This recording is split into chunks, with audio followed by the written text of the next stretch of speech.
ધોરણ 12 આંકડાશાસ્ત્ર અને આંકડાશાસ્ત્રની અંદર આપણે સુરેખ સહસંબંધ ભણીએ છીએ.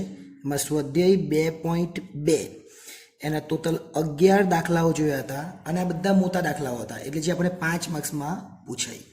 હવે આપણે જે જોવાના છે નાના દાખલાઓ છે, જે 12 નંબરનો જે દાખલો છે એ નાના દાખલાઓ છે, 2 માર્ક્સ 3 માર્ક્સની અંદર આપણને પૂછાય. એટલે બહુ અગત્યના દાખલાઓ છે, સમજજો. માર્ચ 2022માં દાખલો પૂછાયેલો હતો. શરૂઆત કરી આપણને શું આપેલું છે? n = 10, કો xy = 30, xનું પ્રમાણિત વિચલન એને કહેવાય sx. શું કહેવાય? sx. એ આપણને આપેલું છે 5. અને yનું વિચરણ એટલે sy કહેવાય, પણ એનો વર્ગ છે જે આપણને આપેલું છે 144. નમસ્કાર વિદ્યાર્થીઓ, આવી ગઈ છે આપણી એપ્લિકેશન SS એજ્યુકેશન. આ એપ્લિકેશનને ઇન્સ્ટોલ કરો. હવે થશે એકાઉન્ટ અને સ્ટેટનો ડર દૂર. મળશે સંપૂર્ણ પાયાથી શિક્ષણ. બધા જ પ્રશ્નો, બધા જ સ્વાધ્યાય અને બોર્ડમાં પૂછાયેલા દાખલાનો સમાવેશ એક જ કોર્સમાં ફક્ત ₹499. તો કોર્સને પરચેસ કરી આ એપ્લિકેશનનો લાભ મેળવો. વધુ માહિતી માટે SS એજ્યુકેશન એપ્લિકેશનને વિઝિટ કરી શકો છો. વિચરણ એટલે વર્ગ, વિચલન એટલે ખાલી sx. એટલે પ્રમાણિત વિચલન એટલે sx અને પ્રમાણિતનું વિચલનની જગ્યાએ વિચરણ એટલે તો વર્ગ. તો આનું વિચરણનો વર્ગ કરવા માટે વર્ગને આપણે કાઢી નાખીએ એટલે sy બરાબર કેટલા થાય? 144 નું વર્ગમૂળ એટલે 12 થાય. કેમ? 12 × 12 કરીએ તો 144 થઈ જાય. એવું નહીં લખવું હોય તો આ રીતના બી લખાય, sy² = 144 એટલે s² y બરાબર 12 નો વર્ગ. કેટલા થાય? 12 નો વર્ગ. અને બંને બાજુથી વર્ગ નીકળી જાય એટલે sy બરાબર 12 થઈ જાય. આવું લખો તો પણ ચાલે, પણ આપણને એ કામનું નથી, આપણને ખાલી આ જોઈતું હતું એ મળી ગયું. કોઈ xy પણ આપેલો જ છે એટલે એકદમ જ ઇઝી, ખાલી સૂત્ર આવડવું જોઈએ. સૂત્ર કયું? તો r બરાબર, સૂત્ર કયું છે? r બરાબર કો xy એને ગુજરાતીમાં કહેવાય સહવિચરણ. શું કહેવાય? સહવિચરણ. એટલે સહવિચરણ લખેલું હોય તો બી આપણે એને શું સમજીશું?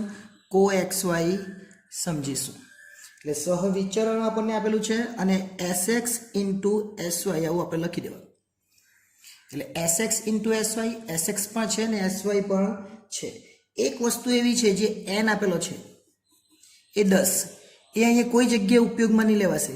ખાલી ભૂલમાં આપણે અહીંયા કોઈ જગ્યાએ વાપરી નહીં દઈએ એટલા માટે આપણને આપેલું છે, એટલે એનો કોઈ જગ્યાએ ઉપયોગ કરવાનો નથી. ચલો, કો xy કેટલા છે? તો કો xy આપણને આપેલા છે 30, એને અહીંયા લખી દે 30. sx કેટલા છે? તો sx 5 છે. અને sy ખાસ ધ્યાન આપજો, 144 નથી પણ 12 છે એટલે 12.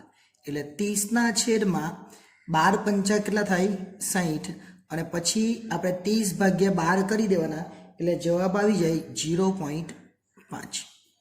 બસ આટલો સરળ દાખલો છે, એકદમ જ ઇઝી અને સરળતાથી જવાબ આવી જાય એવો દાખલો છે. ફક્ત સમજવાનું શું છે? જો પ્રમાણિત વિચલન આપેલું હોય તો એને શું કહેવાય? જો x નું પ્રમાણિત વિચલન આપેલું હોય તો sx. જો y નું પ્રમાણિત વિચલન આપેલું હોય તો sy. જો x નું વિચરણ આપેલું હોય તો s²x. અને y નું વિચરણ આપેલું હોય તો s²y. અને જો સહવિચરણ આપેલું હોય તો કો xy. એટલે આટલી વસ્તુ આપેલી હોય અને આ સૂત્રની અંદર આપણે n નો ઉપયોગ નથી કરવાનો, એટલે ખાસ ધ્યાન રાખવાનું. સૂત્ર શું છે? r બરાબર કો xy છેદમાં sx × sy. એટલે sx અને sy નો ગુણાકાર કરવાનો. એટલે ખૂબ જ અગત્યનો દાખલો હતો, માર્ચ 2022માં પૂછાયેલો હતો. જો પૂછાય તો આપણને કામ લાગે, એટલે આ દાખલાને આપણે ધ્યાનમાં રાખીશું. નેક્સ્ટ ટાઈમ જ્યારે મળીશું ત્યારે બીજો એક દાખલો જોઈશું. 13 નંબરનો દાખલો છે, 14 છે, 15 છે, 16 એ બધા દાખલાઓ જોઈશું.